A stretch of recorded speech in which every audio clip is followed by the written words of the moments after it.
All right, let's jump right in. Today, we are analyzing the era of transoceanic connections, a period that didn't just change the world, it fundamentally rewired it. We're going to break this whole era down into a really clear chain of cause and effect. We'll start with the technology that made it all possible and trace that chain all the way to the new societies it created. By the end of this, you will be able to explain exactly how these interconnections laid the foundation for the modern, globalized world we live in. So, here is our plan. We'll start with the technological spark, then dig into the causes of exploration. From there, we'll hit the most dramatic consequence, the Columbian Exchange, which, of course, led to maritime empires. And finally, we'll look at how people pushed back against this new power and the new social hierarchies that locked it all in place. You'll see, it's a logical flow from how to why to so what. Okay, first things first, let's get into that first link in our causal chain. Before anyone could even dream of sailing across a vast ocean, they needed the right tools. This whole section is about the critical tech that had to be in place to make long-distance sea travel even a remote possibility. Now, it is absolutely crucial to understand that European innovation did not happen in a vacuum, not at all. It was a direct result of something we call cross-cultural diffusion.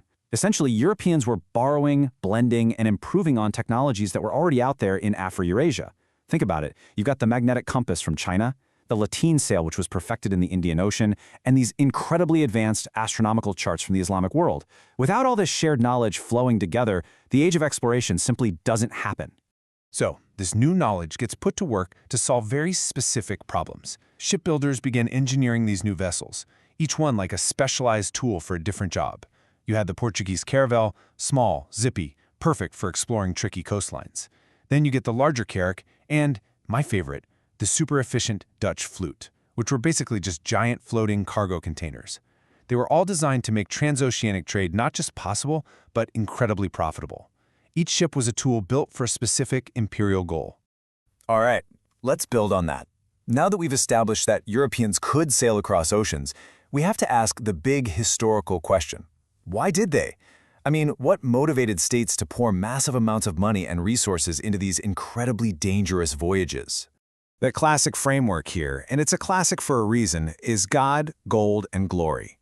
Gold is the economic piece, the burning desire to cut out the middlemen and get direct sea routes to those valuable Asian spices.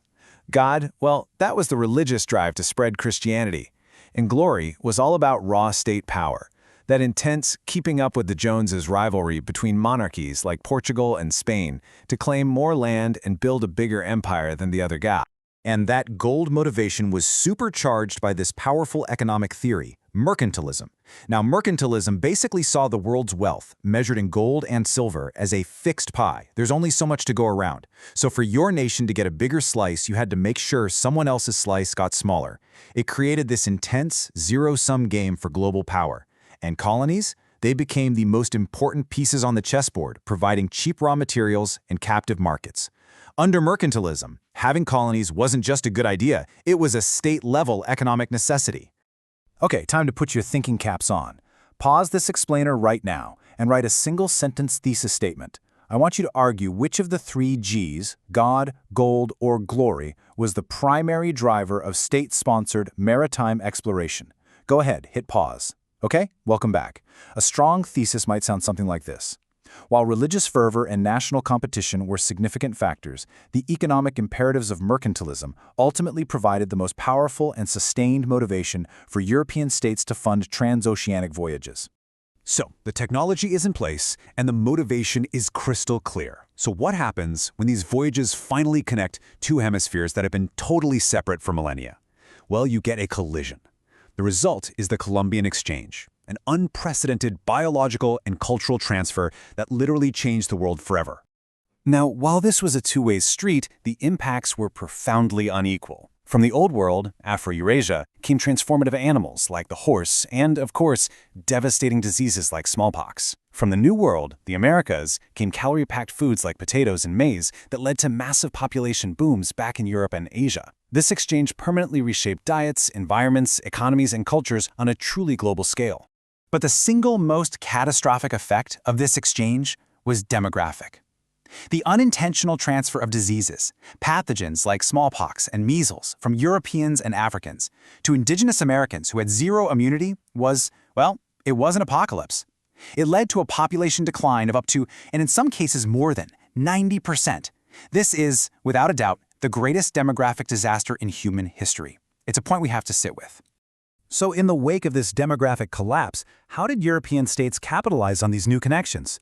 Let's move on and see how they forged these massive, overseas maritime empires, creating entirely new economic and labor systems designed specifically to extract wealth from the Americas.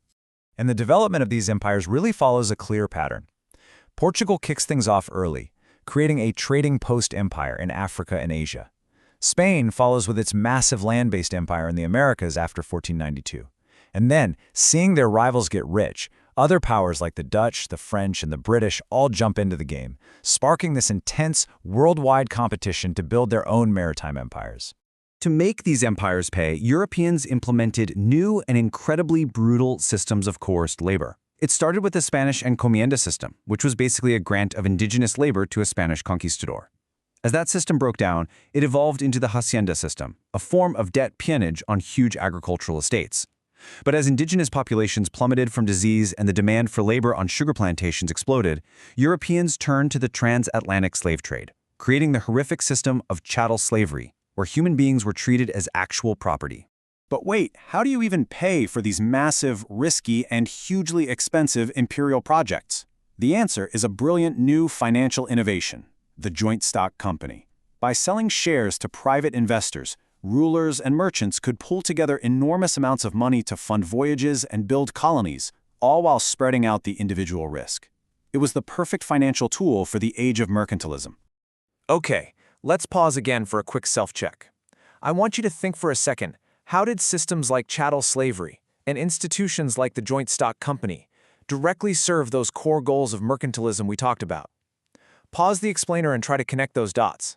Right. The connection is direct and powerful. Coerced labor systems extracted raw materials like sugar and silver for almost no cost.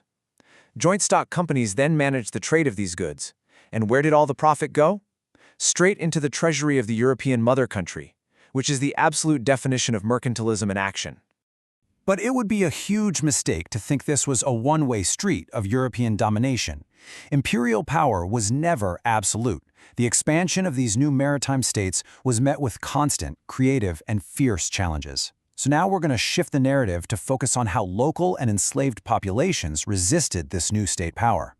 And this resistance took so many different forms. You had direct, armed uprisings, like the Pueblo revolts, that successfully kicked the Spanish out of New Mexico for over a decade.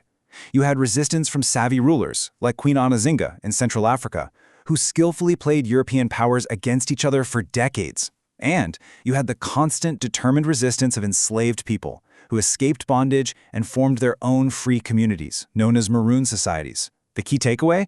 Imperial control was always contested. All right, our final section. Let's look at the long-term social consequences. The mixing of all these diverse peoples, Europeans, Africans, and indigenous Americans, led to the creation of entirely new social structures, and these structures were often explicitly based on race and ethnicity, designed from the ground up to maintain the power of the colonizers. The Casta system in Spanish America is the textbook example of this. It was a deeply complex and rigid racial hierarchy built to keep colonial power in place. At the very top, you had the Peninsulares, people actually born in Spain. Just below them, Creoles, people of European blood but born in the Americas. Then you had this whole spectrum of mixed-race categories, like mestizos and mulattoes. And way down at the bottom of this pyramid were indigenous peoples and enslaved Africans. Your spot in this system determined everything about your life. This quote from the course description really hits the nail on the head. The whole process of conquest and colonization was engineered to create and support new elites, like the Peninsulares and Creoles, who got rich off this new global economic system, usually at the direct expense of everyone else. These social structures weren't an accident. They were a tool of imperial power. So, let's wrap this up. Let's recap the key takeaways. We've traced a clear causal chain, right? Borrowed technology from Afro-Eurasia made exploration possible. That exploration was driven by mercantilist greed. This led to the world-changing Columbian Exchange and the creation of huge maritime empires built on coerced labor. These empires then created new racial hierarchies to stay in control, but their power was always met with resistance. Okay, here's your final self-assessment, and it's a big one. Can you connect the very first link in our chain to the absolute last one? Pause the explainer and actually try to explain the causal link between a piece of tech like the Caravel and a social hierarchy like the Casta system. Seriously, this kind of long-term causal thinking is exactly what you need to master for the AP exam. And this brings us to our final thought. This period, from 1450 to 1750, isn't just dusty old history. The trade routes, the economic systems, the demographic shifts, and the social structures created during this time laid the essential groundwork for the interconnected, complex, and often unequal globalized world that we all live in today. Keep that connection in mind as you continue your studies.